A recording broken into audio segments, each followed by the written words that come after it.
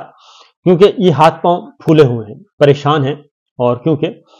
Election چوری ہوا اور الیکشن پہ ڈکیتی ہوئی اور مینڈیٹ چوری ہوا، اور عالمی ذرائع ابلاغ آپ اٹھا کے دیکھ لیں اور انٹرنیشنل مبصر کو دیکھ لیں، جو مبصر ہیں انٹرنیشنل ان کو دیکھ لیں، اور جو مانیٹرنگ کر رہے تھے الیکشن پروسیس کی ان کی رپورٹس پڑھ لیں، وہ ساری کی ساری رپورٹس سب کچھ وہ بتا رہے ہیں کہ یہ سارا الیکشن چوری ہوا ہے، اور الیکشن چوری اس حد تک ہوا ہے کہ اب یہ معاملہ ہائی کورٹ تک پہنچا ہوا ہے اور الیکشن ٹریبیونل تک پہنچا ہوا ہے، اور وہ سارا اس کا جائزہ لے رہے ہیں۔ اب معاملہ یہ ہے کہ مسئلہ کل سینٹ کے اندر کچھ ڈیمانڈز ہوئی ہیں سینٹ کے اجلاس میں، اور وہ ڈیمانڈز ہوئی ہیں آرٹیکل 6 کے تحت مقدمہ چلانے کی، کیونکہ چیف الیکشن کمشنر جو ہے ان کے استعفے کا مطالبہ کیا جا رہا ہے۔ ان کے استعفے کا مطالبہ آج امیر جماعت اسلامی سراج الحق صاحب نے بھی کر دیا ہے۔ کل سینٹ کے اندر سینٹ اجلاس میں یہ سارے کا سارے مطالبات کیے گئے، اور مختلف جماعتوں نے کیے، صرف پاکستان تحریک انصاف نہیں، مختلف جماعتوں نے کیے، اور یہ بھی مطالبہ کیا کہ چیف الیکشن کمیشن کو گرفتار کیا جائے۔ اس کے بعد کمشنر راول پنڈی جو ہے وہ اپنا اسٹیٹمنٹ ریکارڈ کروا چکے ہیں، میڈیا کو آ کے کھلے عام بتا چکے ہیں۔ اب ان کو بند کمرے میں ان سے کیا بیان لیا جاتا ہے، کیا نہیں لیا جاتا، یہ الگ بات ہے، یہ کوئی میٹر نہیں کرتا، کیونکہ جو انہوں نے میڈیا میں ایک آزادانہ ماحول میں جو بتانا تھا وہ بتا دیا کہ کس طریقے سے الیکشن چوری ہوا، اور جس طریقے سے قومی اسمبلی کی 13 پنڈی پورا پنڈی ڈویژن ہی سارا بدل کے رکھ دیا، یہ ساری صورتحال انہوں نے بتا دی۔ اس کے بعد عالمی ذرائع ابلاغ اور عالمی پریشر بہت زیادہ آ رہا ہے، وہ کہتے ہیں کہ تحقیقات کریں، کیونکہ الیکشن چوری جو ہوا یہ کیوں ہوا اور کس نے کیا، یہ پریشر بڑھتا جا رہا ہے۔ اور اس میں ظاہر ہے یہ جو جب چیف الیکشن کمشنر کو پکڑا جائے گا، الیکشن کمیشنر کے ارکان کو پکڑا جائے گا، R Os D R Os کو پکڑا جائے گا، جو ہماری سول بیوروکریسی ہے، assistant commissioner, deputy commissioner, A D C G R, A D C R, A D C C, یہ سارے جو ڈسٹرکٹ لیول پہ اور تحصیل لیول پہ افسران ہیں، ان تک جب معاملہ پہنچے گا اور وہ ان کا ضمیر جاگے گا اور وہ بتائیں گے، تپش پہنچے گی تو وہ بتا دیں گے کہ جناب یہ الیکشن چوری کرنے کا حکم کس نے دیا تھا۔ جب وہ یہ بتایا جائے گا کہ کس نے دیا تھا تو اس کے بعد معاملات کھل جائیں گے، تو یہ ایک ٹریل چلے گی پوری کی پوری، ریورس انجینئرنگ ہوگی، تو پھر یہ پہنچتے پہنچتے اصل کھرے تک، اصل کھرا پہنچ جائے گا کہیں نہ کہیں، اور بتایا جائے گا کہ جناب انہوں نے الیکشن چوری کروایا ہے۔ اس لیے یہ ساری چیزیں پھر اسی الیکشن چوری کی بنیاد پہ ہی یہ سارے کا سارا ایک جعل ساز ایک حکومت، جعلی حکومت بنانے کی کوشش کی جا رہی ہے، اور اس حکومت کے جو اہداف ہیں وہ کیا ہیں، وہ بندر بانٹ ہے عہدوں کی اور اقتدار کی اور اختیار کی، اور اس کے علاوہ اور کچھ نہیں ہے۔ کیونکہ کل ہم نے پریس کانفرنس سن لی اور انہوں نے بتا دیا کہ جناب صدر ہوں گے زرداری صاحب، اور ہوں گے وزیر اعظم ہوں گے شہباز شریف صاحب، اس کے بعد پھر ناصر شاہ صاحب آئے، انہوں نے بتایا چیئرمین سینٹ ہمارا ہوگا، اسپیکر ان کا ہوگا، ڈپٹی اسپیکر ہمارا ہوگا، ڈپٹی چیئرمین سینٹ کا بھی فیصلہ نہیں ہوا، گورنر فلاں گورنر ہمارا ہوگا، فلاں گورنر ان کا ہوگا، فلاں صوبے کا گورنر ہمارا، فلاں صوبے کا گورنر ان کا، یہ ساری چیزیں طے ہو گئیں، اور یہ ہو رہا ہے، اور یہ سارے کا سارا گن پوائنٹ پہ ہو رہا ہے، اور معاہدہ کروایا گیا، سب کچھ کروایا گیا۔ اب آتے ہیں، یہ تو ہے ابھی، کیونکہ ابھی آج اسلام آباد ہائی کورٹ میں ایک معاملہ تھا، ڈپٹی کمشنر اسلام آباد، اور وہ سینہ زوری کر رہے تھے اسلام آباد ہائی کورٹ کے سامنے، اور اسلام آباد ہائی کورٹ جسٹس بابر ستار صاحب کی عدالت میں ان کا مقدمہ چل رہا تھا، اور کیونکہ انہوں نے جو جاری کیے 3 MPOs کے تحت لوگوں کو گرفتار کرنے کے احکامات جاری کیے اور بے حساب جاری کیے، جس میں عدالتی احکامات کے برعکس جاری کیے، تو اس پہ وہ آئے ہوئے ہیں قابو میں، شہریار افریدی اور شاندانہ گلزار، انہوں نے یہ معاملہ اٹھایا اور اس عدالتی حکم کے برعکس ان کو گرفتار کیا گیا تھا۔ اب ڈپٹی کمشنر جو ہیں ان کے پیچھے پوری کی پوری مشینری ہے، اور انہیں کہا گیا کہ آپ اسلام آباد ہائی کورٹ کو چھوڑیں، ہم ان کو کر لیں گے، ان کو پوچھتا کون ہے؟ عدلیہ کو، آپ نکل جائیں، چھٹی لیں اور عمرے پہ چلے جائیں۔ تو وہ عمرے کے لیے جا رہے تھے، بیسیکلی وہ بچنا چاہ رہے تھے اس سارے پروسیس سے، اور اسی لیے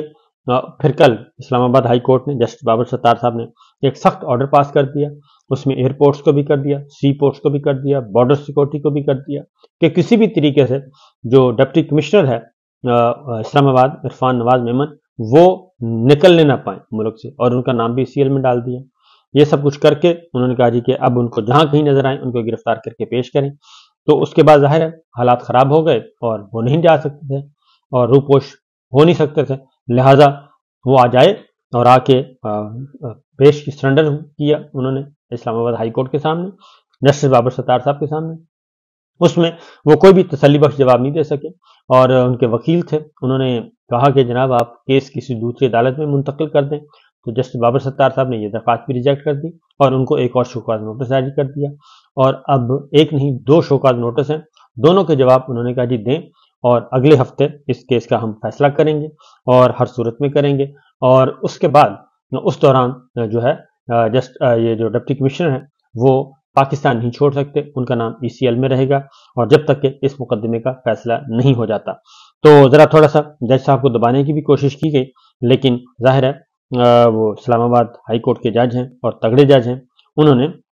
اس طرح کے معاملات کو اگنور کیا اور انہوں نے اپنا اصل کام جو ہے وہی جاری رکھا اور اس کے مقدمے کی سماعت کی اور نوٹس جاری کر دیے۔ پھر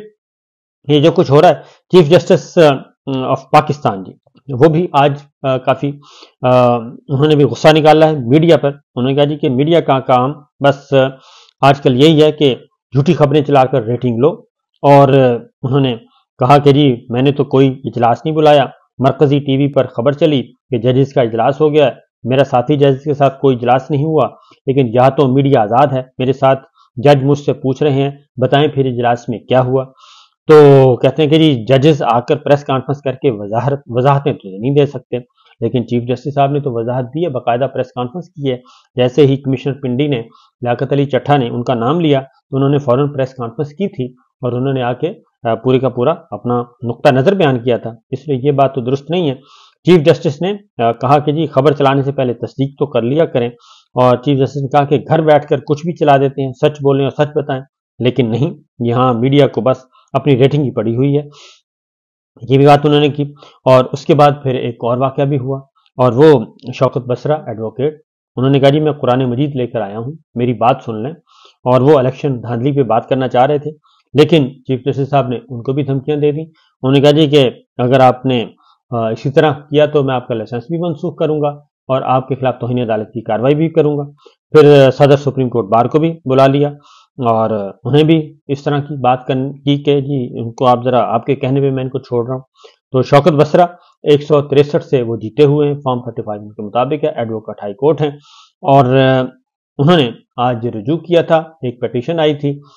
کہ الیکشن جو ہے وہ کالعدم قرار دیا جائے، وہ درخواست گزار تو نہیں پہنچے تو وہ درخواست بھی خارج کر دی گئی، اور وہ ریٹائرڈ بریگیڈیئر تھے، کورٹ مارشل ہوا تھا، وہ آئے تھے الیکشن ملتوی کروانے کے لیے، الیکشن کالعدم قرار دلوانے کے لیے، وہ تو نہیں آ سکے۔ وہ ان کے بارے میں بتایا گیا جی کہ وہ باہر جا چکے ہیں اور پاکستان میں نہیں ہیں، اور اس لیے